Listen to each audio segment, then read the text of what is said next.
He'll never find out. Plus, his name isn't on anything that matters. That was the sentence that collapsed 13 years of my life into drywall dust. I was in the basement replacing the fuse to the garage circuit when I heard her voice slink through the heating vent. Light, confident, a little too rehearsed. At first, I assumed she was on a conference call, maybe one of her project debriefs. But then I heard a second voice, a male one. Too relaxed for business, too intimate for casual. That tone only shows up in two places, behind locked doors or under bedsheets. She laughed again. No, I mean it. He's sweet, but clueless. Still labels his tools with Sharpie. He thinks the shared driveway's ours. The guy laughed louder this time. You really married a dad joke with a beard. Shut up, she giggled. It's not like he's ever going to see the accounts, or the trust documents, or the real balance. He's not even on them. Something inside me sat down. Not physically. I was still crouched next to the breaker box, holding a screwdriver. But emotionally, mentally, something folded in half and slid to the floor. I pulled out my phone, hit record, and held it toward the ceiling like I was waiting for divine transmission. Instead, I got betrayal in real time, piped in through a dusty vent, served cold through HVAC. She kept talking. Something about a weekend team-building trip in Boston. A Marriott suite booked under the firm's card. He's at his mom's that weekend anyway, she said casually, referring to me like I was a dog at the kennel. The man, her work husband, I was now certain, asked something about the master bathroom. She replied, that jacuzzi tub? I'm gonna need it after you. I didn't drop the phone. I didn't storm upstairs. I didn't even curse. Instead, I sat down on the concrete step and did something else. I listened. Every word. Every innuendo. Every time she lowered her voice to a hush so secretive it made my teeth clench. That's when it hit me. She had absolutely no idea I was down there. No clue I was right beneath the vent that opened above the pantry. The same pantry she had converted into her private little Zoom nook last year when she started working remote more often. You build a life with someone, you think you know the floor plan. But what you really learn is the airflow, where the heat rises, where the voices drop, where the lies circulate. You don't need confrontation when you have ventilation. She kept talking. He thinks because he fixed up the house himself, it's his. But all the filings, the asset titles, they're under my initials, not his full name.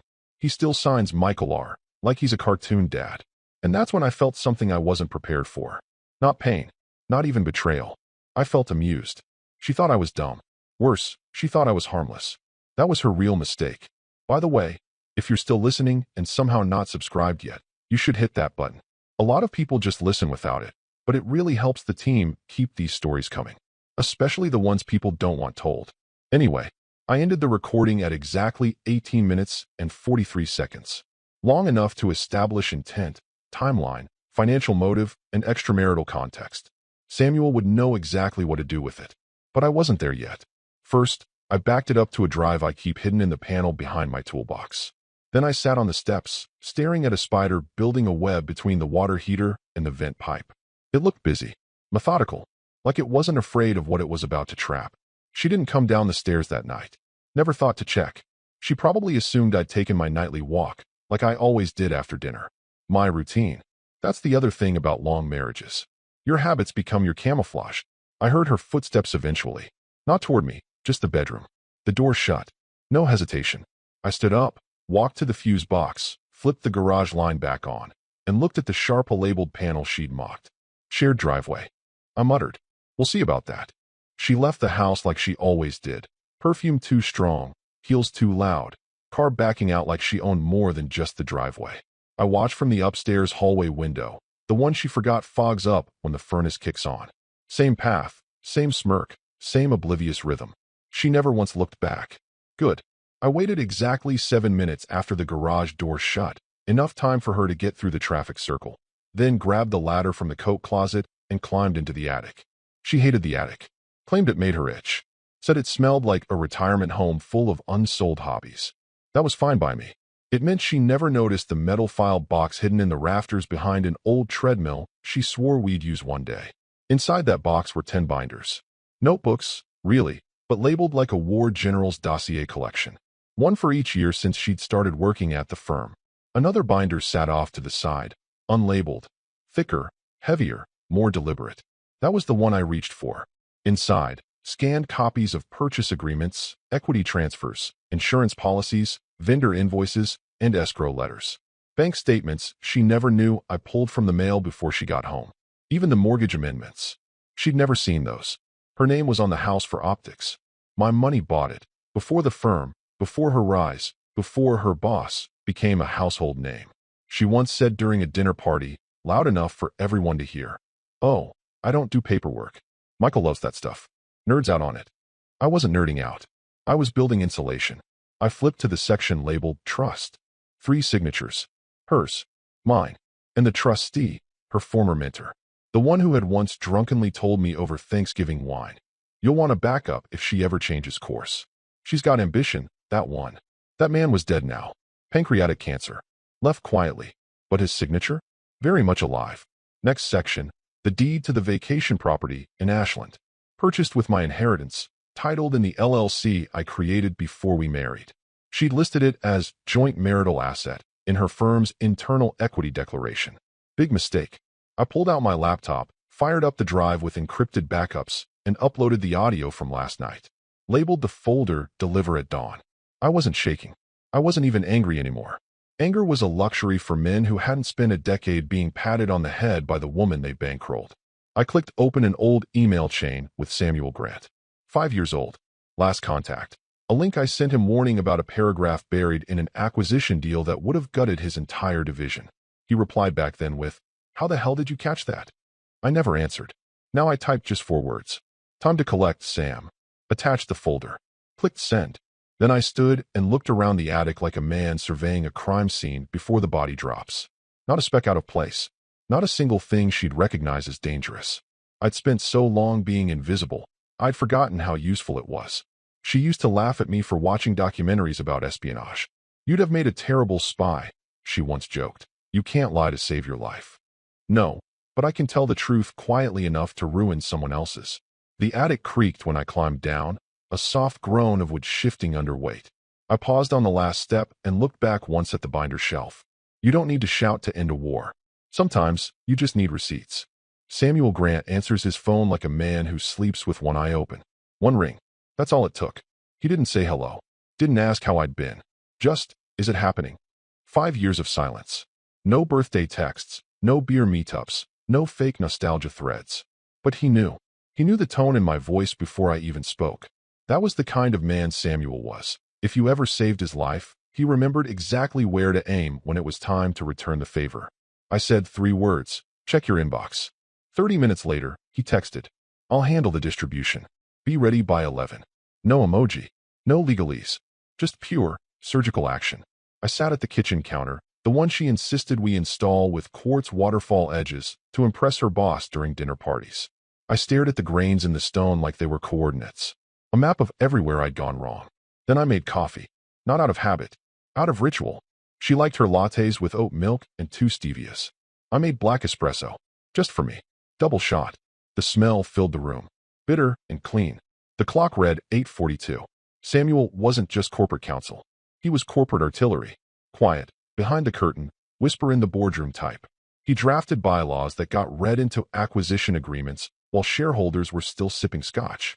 He once inserted a clause so subtly into a C-suite retirement package that the CFO's yacht had to be sold mid-honeymoon. He was the man you called when you didn't want scorched earth. You wanted it quietly acquired, asset stripped, and rebranded into something unrecognizable.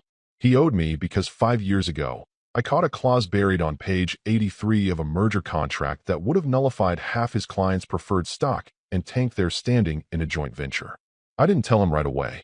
I watched him flounder in negotiation for 3 days until I finally emailed. Page 83.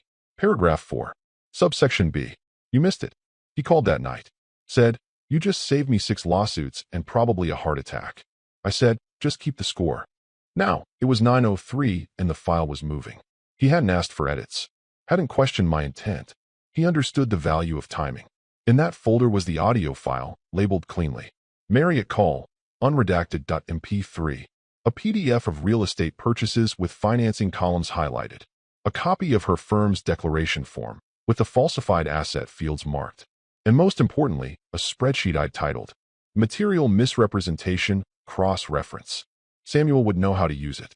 I checked my email once more. Nothing yet. That was good. Silence from Samuel meant things were being done correctly. At 9:37, my phone buzzed again. One new message.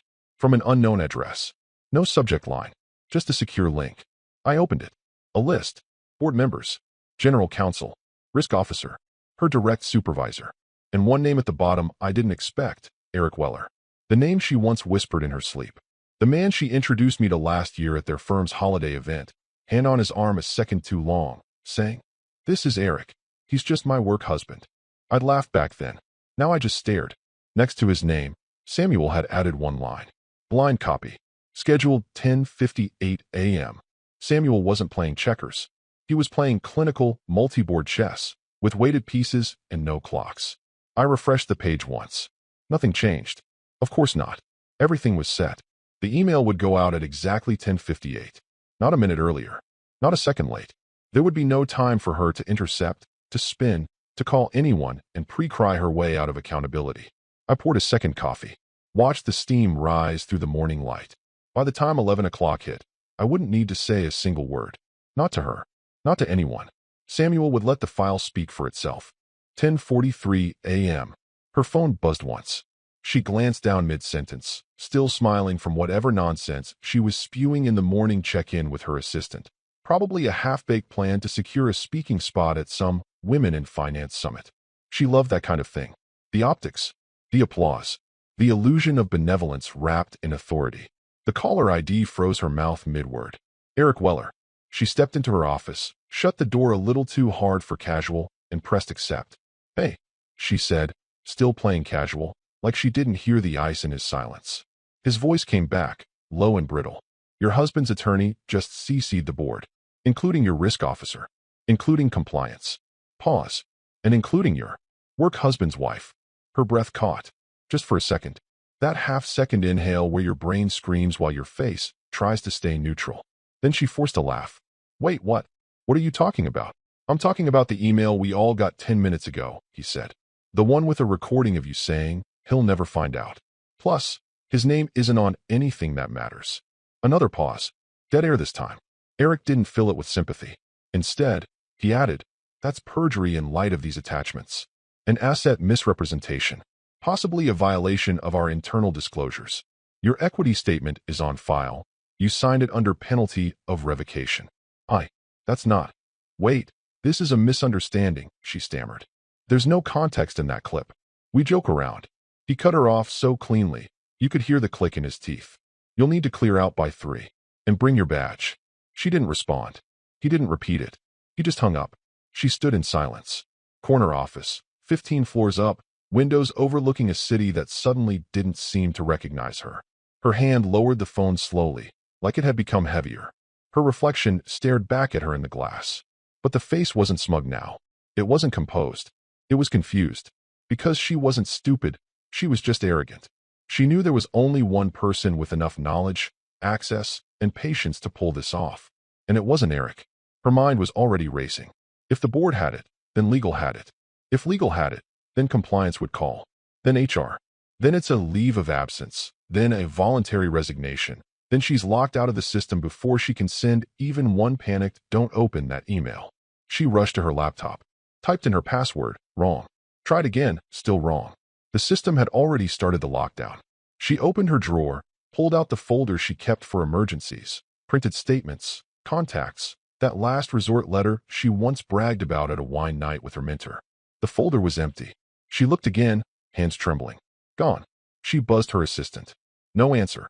She opened her Outlook calendar. Her 1 p.m. was canceled. Her 2 p.m. marked pending review. And her 3 p.m.? Just one line. Exit interview, conference B. She stood up too fast, her chair rolling into the glass wall behind her. Eric hadn't raised his voice. He didn't need to. The real blow wasn't the recording. It wasn't the financials. It wasn't even the forwarded emails. It was the fact that her name, the one she fought for in every org chart, every press release, every plaque, was now attached to a lie. A documented, distributed, undeniable lie.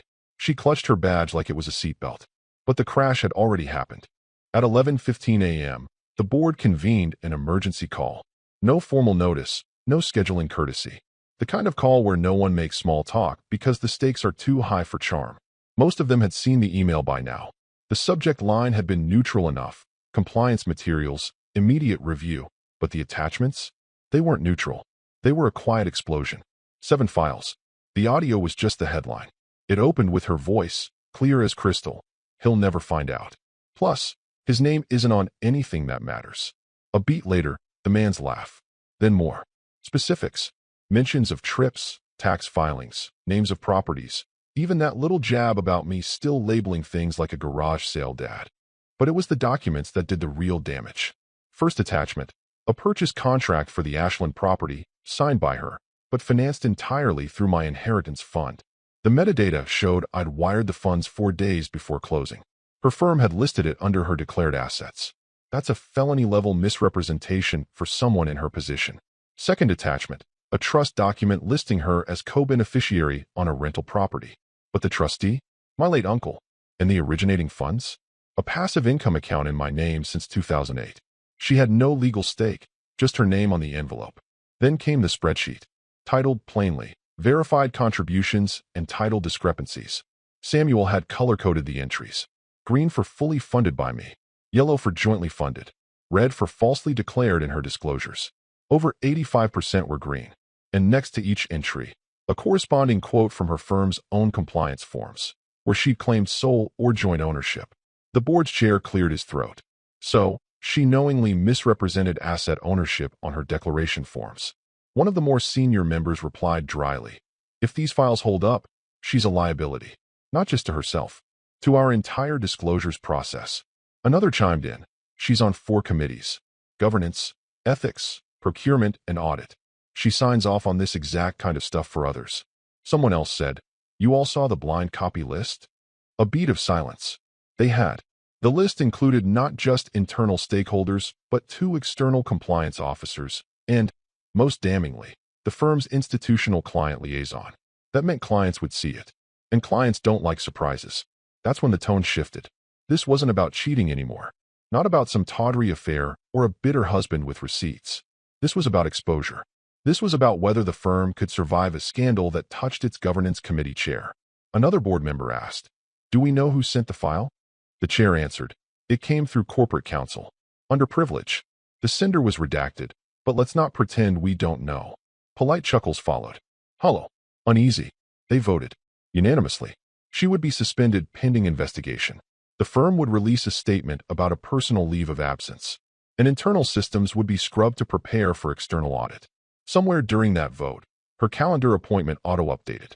3 p.m., return of firm property/badge deactivation. Her assistant was instructed not to mention the meeting until 2:55. At 11:48, Samuel sent me a 1-line message. "Your file opened every door it needed to." I replied with 1 word. Closed. And I meant it. Not metaphorically. Not emotionally. Legally. Structurally. Professionally. She didn't just lose her standing. She lost her access. And in that world, losing access is worse than a scandal. It's exile with a locked gate and no forwarding address. By 3:30 p.m., she no longer existed inside that building. Not in the directory. Not in the system. Not on the conference invite lists, or the parking access logs, or the Slack channels she once dominated like a queen playing chess against interns. She didn't even get to pack up her things. 2 security guards, not the ones at the lobby desk, but internal compliance, met her at the door of her office.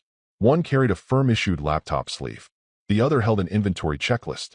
She tried to ask a question, but the taller one just nodded toward the hallway and said, "We'll walk with you." She started to protest, something about needing to clarify context with senior counsel. They didn't respond.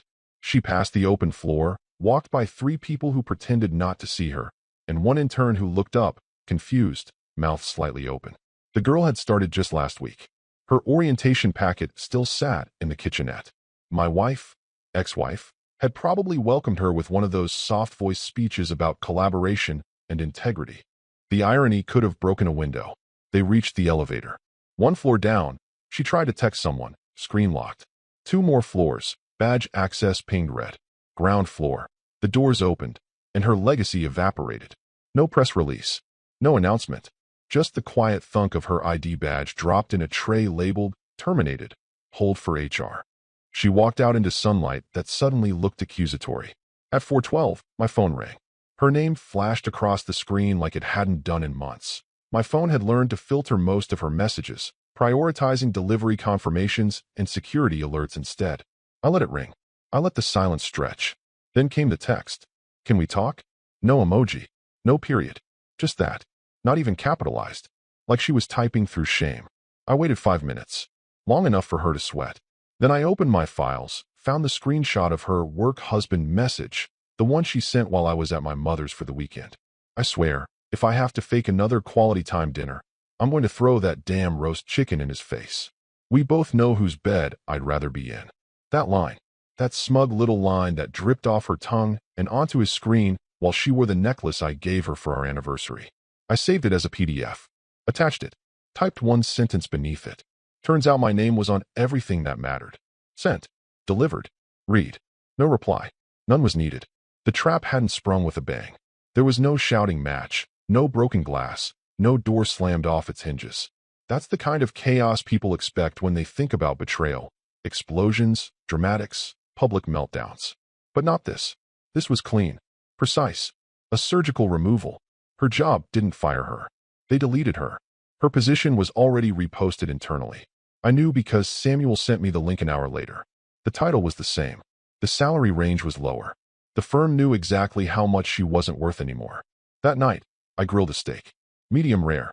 Ate alone at the table she picked out from that overpriced showroom she loved so much. Didn't even light the pendant lamp she fought me over. Just ate in the dark. Peaceful. Silent. Whole. By Friday, her LinkedIn changed. Not by her. By them. The board she used to boast about, Clean Tech Advisory, Regional Economic Initiative, they vanished like her credibility. One replaced her name with vacant seat. The other updated their member page with a painfully blank space where her profile photo used to be. No explanation. No farewell post. Just gone. The first board chair sent a polite note to her personal email. She forwarded it to me by mistake.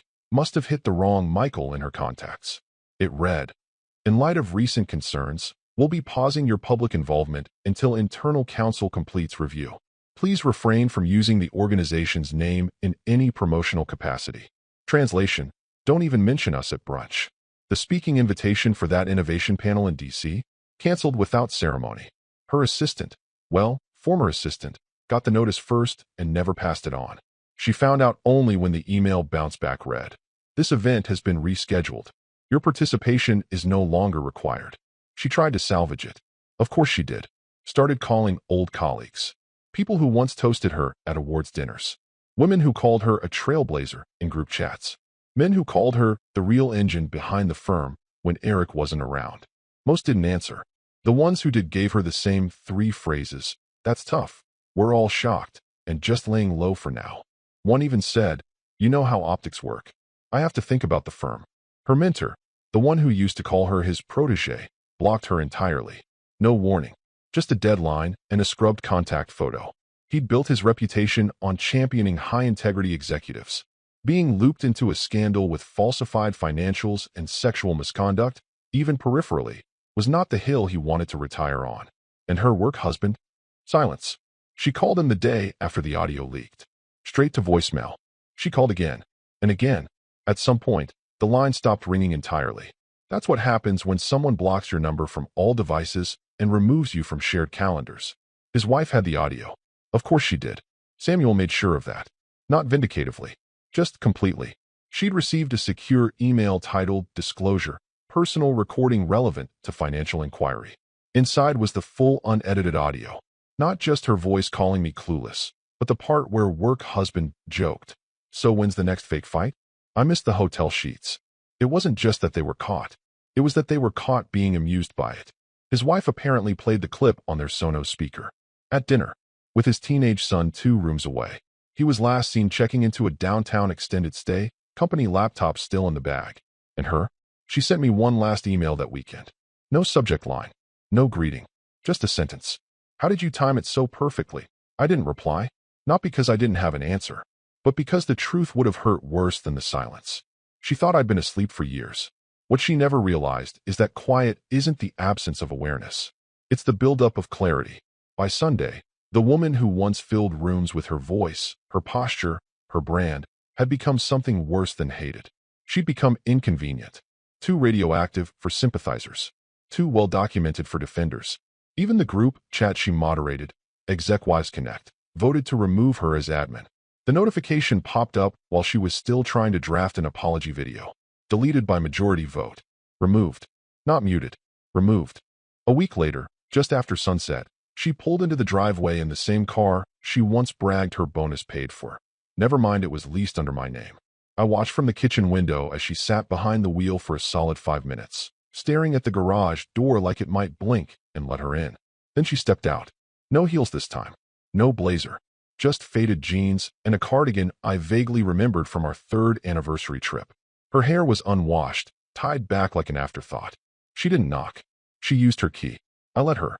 She walked into the house like someone returning to a place they used to own, but now had to visit with caution.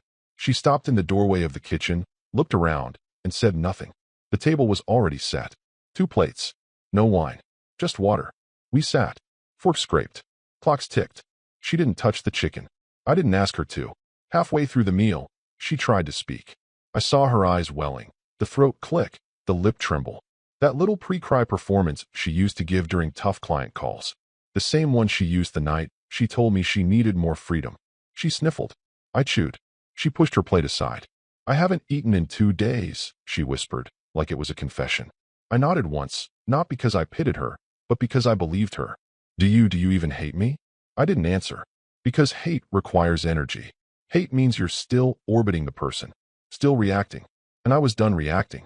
She looked down, ashamed. The woman who once laughed at my emotional constipation now begged for some kind of outburst, a sign that I still bled over this. That there was something to salvage, something to scream over. But there wasn't. There was just the meal. And the truth.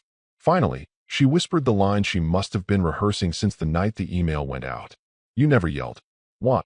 I set my fork down gently, wiped my mouth, looked her in the eye, and said, because yelling is for people who think they can still fix something. She didn't cry then. She just sat there. Still. Small. A woman reduced to the echo of her own ambition, replaying her mistakes like a sermon no one stayed to hear. We sat like that for a while. Long enough for the ice in the water to melt. Long enough for the silence to stop being awkward and start becoming sacred. Then she stood up, took her plate to the sink like it mattered, and left. Didn't say goodbye. Didn't ask to come back. Didn't try to touch me. Just walked out the same door she used to slam. Only this time, it didn't close with a bang. Just a soft click. Final. Irrevocable. The kind of sound you only hear when a chapter finishes writing itself. 3 weeks to the day. That's how long it took for the final nail to arrive.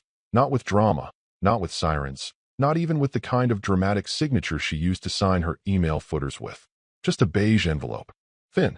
Unassuming. Mailed first class. No return address. But I knew the stamp. Knew the font.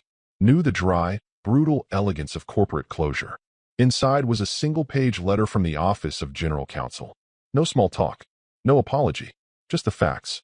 Subject, final determination regarding former employee, name redacted. Following the conclusion of our internal investigation and a unanimous board vote, please be advised that name is no longer eligible for reappointment, advisory engagement, or honorary recognition within this organization or any of its subsidiaries. It continued with precision. She has forfeited all pending severance, pension eligibility, and equity entitlements, effective immediately. As the inquiry remains open in coordination with external auditors, her name will be withheld from all current and future public-facing materials, marketing assets, and executive histories. We wish her well. That was it. No room for rebuttal. No room for interpretation. Just a full erasure from the history she'd spent a decade trying to insert herself into. I folded the letter once, neatly. Then again, walked to the basement. The air down there always felt colder, not because of the temperature, but because of what happened there. The moment the wire snapped.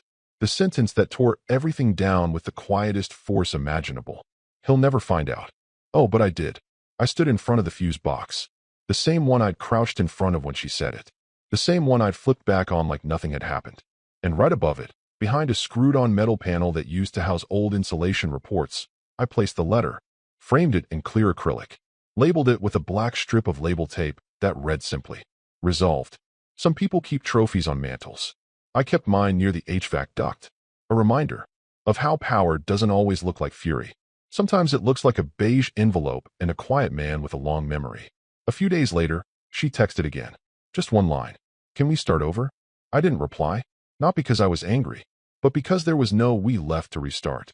She'd already been wiped from the firm, from the industry, from the history she once tried to write with other people's ink. Even her podcast, the one she launched last year about modern leadership, had quietly pulled her episodes, replaced with generic filler. The internet had done what it always does. It moved on. And me? I went down to the basement one evening, just to stand there. I watched the duct where her voice had first slithered through. I looked at the fuse box, and then at the letter, perfectly preserved behind plastic, lit by the same overhead bulb she said made the room too prison-like. I didn't smile. I didn't cry. I just stood, whole, not victorious, just untouched. It was a gray afternoon in late March when I saw her again. Fitting weather, really, nothing dramatic, just a dull sky pressing down on everything, like the world had forgotten how to care. A mutual friend had passed, someone from the early years. Back when we were all still fumbling through careers, comparing lease terms and mutual funds like they meant something. He died quietly, unexpectedly. Not tragic, just done. The chapel was small. People wore the kind of black that still had tags on it. I took a seat near the back, away from the slideshow, away from the tissue boxes. I didn't come for the grief. I came because this man once lent me a trailer hitch during a move and didn't ask for it back. You pay respect for things like that. She arrived just before the reading of the eulogy. I recognized the coat first. Camel wool, oversized, the one she used to toss over chairs like a declaration. Her hair was shorter now. Makeup minimal. She wore no rings. She saw me, paused, then gave a nod, just enough to acknowledge presence without starting anything. I nodded back. During the reception, people gathered in that polite, awkward way the living do when they're not quite sure what to do with themselves. The coffee was weak. The cheese cubes had toothpicks in them. The room buzzed with the low murmur of people trying not to cry or trying too hard to look like they might. She stood near the photo board, arms crossed. Alone. Eventually, someone asked the question, casual, nostalgic, dumb. What do you miss most? She didn't answer right away. Just stared at a photo of herself and the deceased from years ago, holding plastic cups and a shared joke. Then she said, quietly, the things I thought I built turned out not to be mine. There was no bitterness in her voice. No accusation. Just the hollow weight of someone who finally understood. No one said anything. I didn't speak either. But I slipped my hand into my jacket pocket and felt the smooth edge of a folded paper. The deed. To the house. Paid off in full 5 years ago. In my name only. Next to it, the title to the car she used to call our baby during its first service appointment, mine. And behind both, the deed to the Ashland property. The one she told her work husband was basically hers. Bought in cash. Owned by a trust one formed long before her rise. She once told me that power was about visibility. About being seen, known, heard. But I'd learned better. Power is being in the room, unnoticed, while holding the one thing no one else realizes controls everything. She didn't approach me. She didn't try. And I didn't step in to offer comfort or closure. Because there wasn't any. Just the simple truth. She spent a decade building a version of herself she thought people wanted.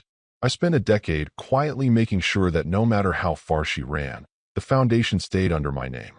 And now, all she had left was recognition. That the only thing she ever truly built was her exit.